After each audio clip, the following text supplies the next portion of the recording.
सोनभद्र के स्कूल में छात्राओं के टॉयलेट में कैमरा लगाने का एक आरोप सामने आया, जिसके बाद छात्राओं ने हंगामा कर दिया। पुलिस ने एक युवक को हिरासत में भी लिया।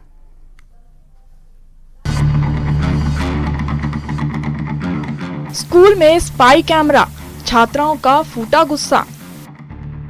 स्कूल में हंगामा मचा हुआ है, छात्राएं आक्रोश में हैं, जिसकी वजह भी लाजमी है। उनके टॉयलेट में हिडन कैमरा मिला, जिसके बाद तो छात्राओं ने आसमान से पर उठा लिया। हंगामा बढ़ता जा रहा था। इसके बाद पुलिस को सूचना दी गई। पुलिस की टीम भी स्कूल में पहुंची।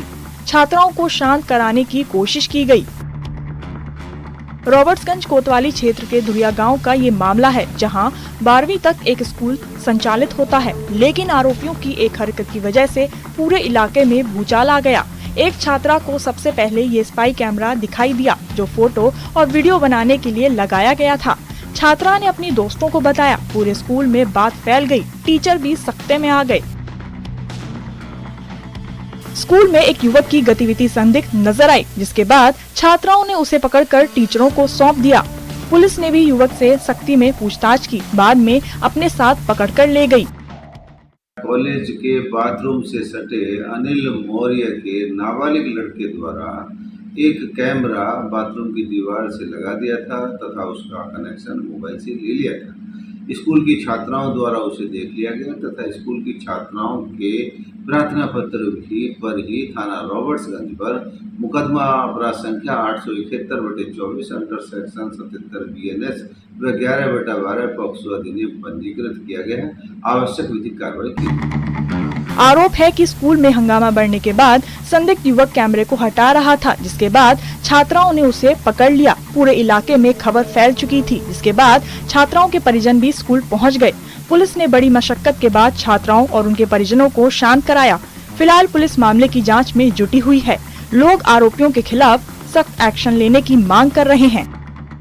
Bureau report, news 18।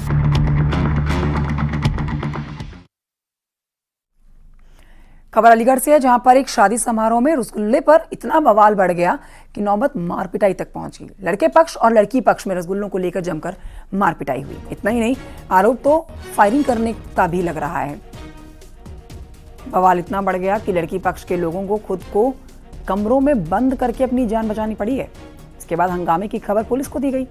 मौके पर पुलिस पहुंची, घायलों को अस्पताल में भर्ती कराया गया। इस घटना में 3 महिलाओं के साथ ही कुल 10 लोग जख्मी हुए। लड़की वालों का आरोप है कि लड़के पक्ष के लोगों ने 12 लाख रुपए लेकर सारी व्यवस्थाओं का जिम्मा अपने हाथ में रखा था। इसके बाद लड़की पक्ष के लोगों को रसगुल्ला देने से इनकार कर दिया गया, जिसके बाद विवाद बढ़ गया और जमकर मारपिटाई हुई। ये घटना मां गंगा देवी फार्म हाउस की है।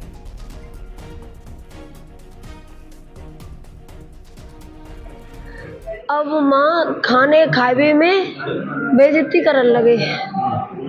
लड़का पक्ष के लोग? हाँ, लड़का पक्ष के लोग बेइज्जती करन लगे तो लड़की रोमन लगी। इतने देर में तो गाली गपौचे करन लगे। सोई गोली चल गई। लड़का बारे मांगते गोली चल गई। हम नहीं लाए भैया कछू, हम तो अपनी लड़की की वहां पर डार भी आए।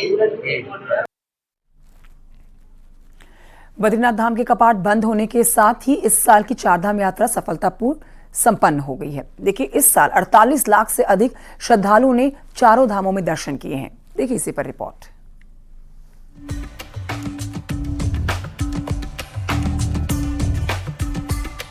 दो नवंबर को गंगोत्री धाम, 3 नवंबर को यमुनोत्री धाम और 3 नवंबर को ही केदारनाथ धाम के कपाट बंद होने के बाद रविवार को भगवान बद्री विशाल के कपाट भी शीतकाल के लिए बंद कर दिए गए। पूरे यात्रा सीजन में इस बार 14.5 लाख से अधिक श्रद्धालुओं ने भगवान बद्री विशाल के दर्शन किए। पिछले साल की अपेक्षा इस बार चारधाम यात्रा 20 दिन कम चली, तो आपदा के कारण करीब 1 महीने तक केदारनाथ यात्रा भी ठप रही। इसका असर यात्रियों की कुल संख्या पर भी दिखाई दे रहा है। पिछले साल जहां 56 लाख से अधिक श्रद्धालु चारधाम यात्रा पर आए, वही इस बार ये आंकड़ा 48 लाख के आसपास रहा। मुख्यमंत्री पुष्कर सिंह धामी का कहना है कि चारधाम यात्रा यहाँ के लोगों की लाइफलाइन है। यात्रा सुव्यवस्थित चलती रहे, इसके लिए सरकार चारधाम यात्रा प्राधिकरण बना रही है।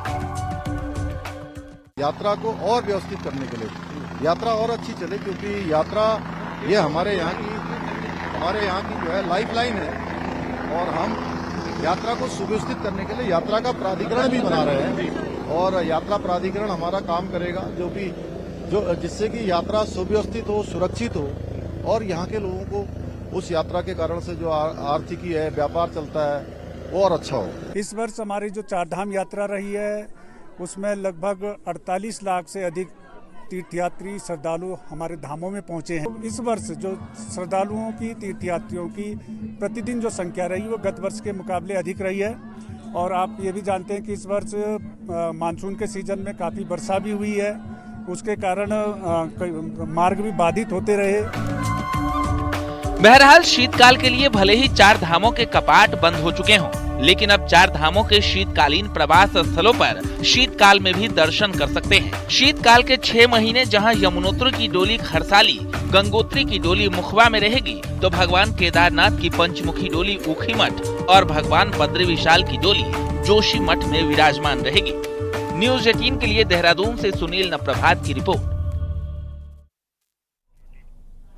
और ये बड़ी खबर आपको बताते हैं इस समय की बीजेपी में शामिल हुए कैलाश गहलोत। कल ही आम आदमी पार्टी इन्होंने छोड़ी है, इस्तीफा दिया है मंत्री पद और पार्टी छोड़ के अब बीजेपी में शामिल हो गए हैं। इसी बात के कयास लगाए जा रहे थे, जिस तरह से अरविंद केजरीवाल को निशाने में लेते हुए गंभीर आरोप लगाते हुए इन्होंने आम आदमी पार्टी छोड़ी और लीजिए अगले ही दिन बीजेपी के साथ ही बन गए। मनोहर लाल खट्टर बीजेपी की मौजूदगी में शपथ ग्रहण कराया गया है।